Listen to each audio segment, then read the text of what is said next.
Is it just words? Forget 3 days. If we are hungry for 3 hours, we've got problems. So they offer the student, they say, if you want to be hungry for 3 days, we'll support that and we won't let you die or something. But if you want to try that.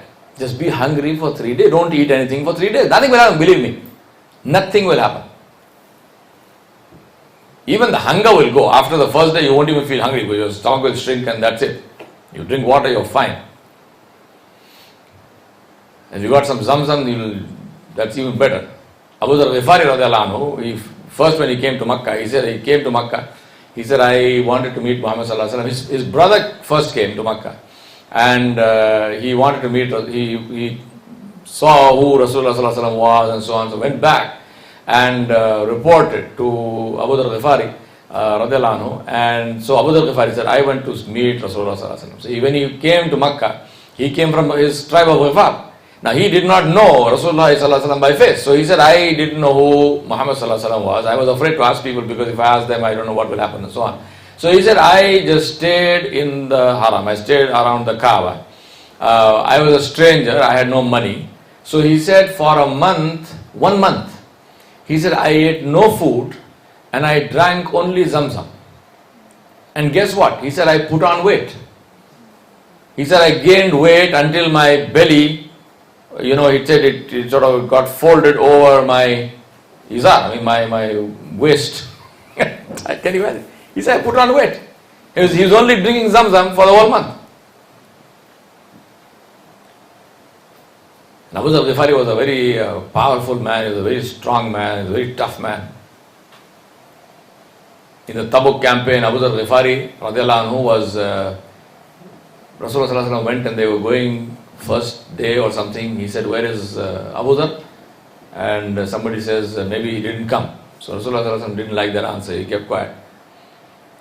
And as they were going, in the far distance, they saw a lone camel coming, very far in the distance. So Rasulullah sallallahu alaihi wasallam turned and looked and he said, that is probably Abu Dharr Ghifari radiallahu anhu. And then they saw, in the distance, they saw this man, whoever it was on this camel, they saw him dismount, take the stuff from the camel, put it on his back and start walking. And eventually when they camped in the evening, he caught up with them. And that was Abu Dharr Ghifari radiallahu anhu.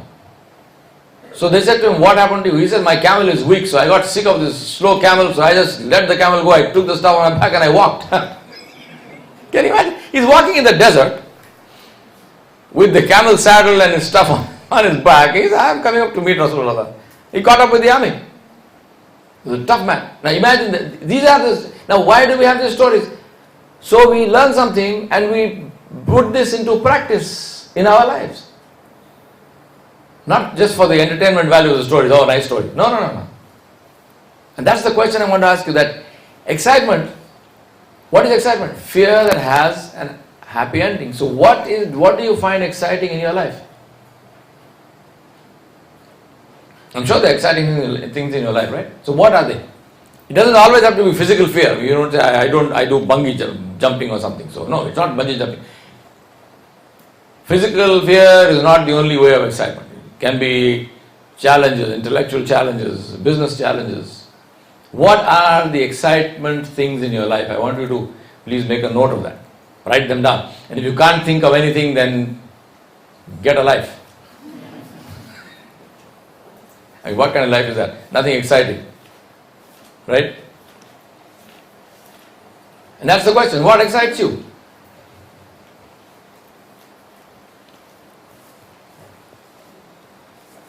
And seriously, I'm telling you, if you find something, if there is something that excites you, something that you're passionate about,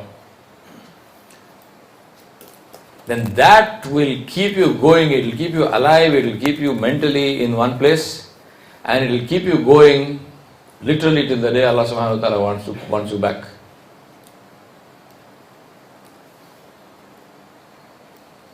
And on top of that, if you find that is something which somebody will pay you for, man, you got it made.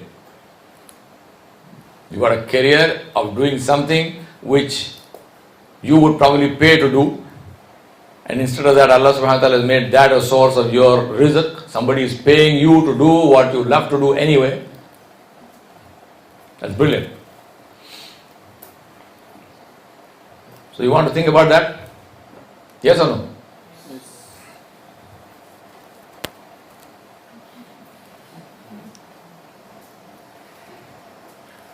So I'll give you my model.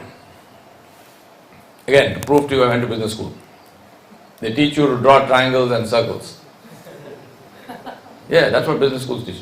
Triangles, circles, models, interconnected. So every day I have to show you some model to show you that I went to business school.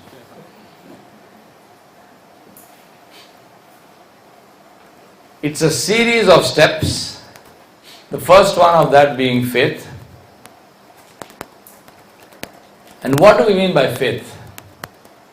You know, there's a beautiful saying by this lady called Barbara Winters, where she said, when you come to the end of the light of all that you know, when you come to the end of the light of all that you know, and are about to step off into the darkness of the unknown, faith is knowing that one of two things will happen. There will be something firm to stand on, or you will be taught how to fly. Beautiful, no? She says, when you come to the end of the light of all that you know, and are about to step off into the darkness of the unknown, faith is knowing, not believing, knowing, yaqeen. Faith is knowing that one of two things will happen. There will be something firm to stand on, or you will be taught how to fly. And Allah subhanahu wa ta'ala said this in words which are much more beautiful, where Allah subhanahu wa ta'ala said, وَمَنْ يَتَّقِ اللَّهَ يَجْعَلْ لَهُ مَخْرَجًا وَيَرْزُقْهُ مِنْ حَيْثُ لَا يَحْتَسِبُ وَمَنْ يَتَوَكَّلْ عَلَى اللَّهِ فَهُوَ حَسْبُهُ. The ayat of Surah Al-Talaq, where Allah subhanahu wa ta'ala, that's the ayat number 2 and 3, where Allah subhanahu wa ta'ala said, وَمَنْ يَتَّقِ اللَّهَ يَجْعَلْ لَهُ مَخْرَجًا. The one who has taqwa on Allah subhanahu wa ta'ala, Allah will extract him from every difficulty. وَيَرْزُقْهُ مِنْ حَيْثُ لَا يَحْتَسِبُ. And He will provide him from sources, He will provide him rizq from sources that he could not even imagine. See the beauty of that. This is the point I was saying about dua this morning. Forget the issue of what is possible and what is not possible. What is possible, what is not possible is according to our little brain. وَمَنْ يَتَوَكَّلْ عَلَى اللَّهِ فَهُوَ حَسْبُهُ. The one who has tawakkul on Allah, Allah will be sufficient for him. The issue of interpreting the glory and majesty of Allah subhanahu wa ta'ala from our little brain is it is not possible. One of the, somebody from one of the Darul Ulooms the other day sent me an email and said, how do we explain Isra wal Mi'raj in a scientific manner, according to some scientific principle? Somebody is asking me this question, I am stuck, please help me. So I said, answer it like this. First, tell him that if you go to an interior village, and this is in India, so I said, if you go to an interior village in India, and you want to explain mobile telephony, how a mobile telephone works, to a villager who has never seen a phone in his or her life, can you make them understand that? Is it possible for that villager to understand how a mobile phone works? No. And why not? Because to understand how the mobile phone works, that person needs to have a certain amount of knowledge even to understand how the thing works, yes? But because that person does not understand how it works, will your phone stop working? Your phone works. Whether you understand it or not, my phone works. So can I understand or can I explain Isra wal Mi'raj scientifically based on the amount of scientific knowledge I have today? Probably not. But does it therefore prove it didn't happen? No. No. Just because I do not understand how something works today because my knowledge is limited, that does not mean that thing didn't happen.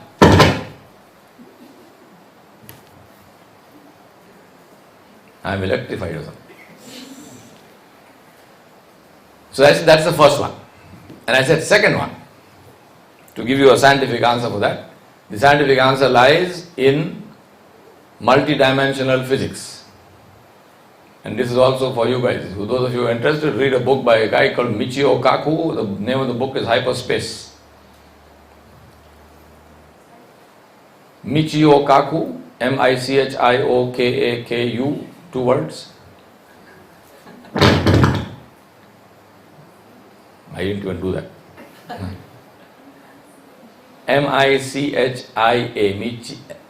Michio Kaku, Kaku. And the name of the book is Hyperspace. And he talks about multidimensional physics. I don't have the time here to explain the stuff to you, but as and when we have time during this, corner me somewhere and I'll draw some diagrams and show you what I mean. Now through multidimensional physics theory, if you take the issue of travel between space and time dimensions, then the whole concept of distance and time in a worldly sense has no meaning.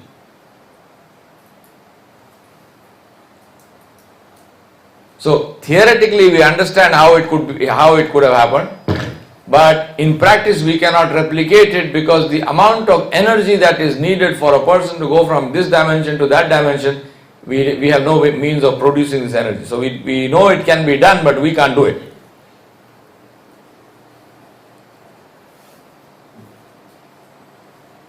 And that's the whole issue of faith. In Islam there is no blind faith. There is no blind faith. Allah subhanahu wa ta'ala said very clearly to Rasulullah sallallahu alaihi wasallam, قُلْ هَذِهِ سَبِيلِي أَدْعُو إِلَى اللَّهِ How? عَلَى بَصِيرَةٍ أَنَا وَمَنِ اتَّبَعَنِي. Say to them, this is my way. I invite towards Allah. How? With clear evidence. Not blind faith. With clear evidence. عَلَى بَصِيرَةٍ. And who does this work? أَنَا وَمَنِ اتَّبَعَنِي. I do this work, and those who do my ittiba, those who follow me, also do this work. And this is one of the ayat which tell us and show us how da'wah is fard on the Muslim, and it is the sunnah of Nabi sallallahu alayhi wa sallam. With proof. Once you have faith, then you go to the next stage, which is courage. Because once you have faith, you take action for which you need courage. And once you have courage, you are able to take risk. And when you take risk, it creates excitement which fuels more and more risk. And you get better at what you are doing, and you become passionate at that, and the top of that line is excellence. And when you do all of this, you build what I call brand. Now, why is brand important?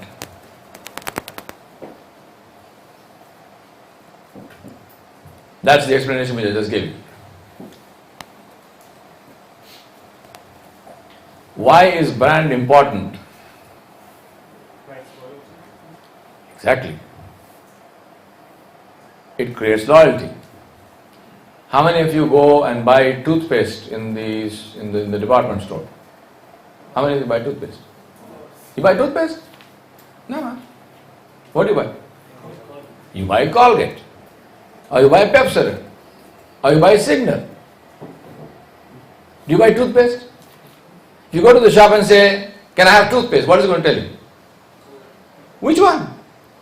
It's like the car. Just like there are no cars, there is no toothpaste.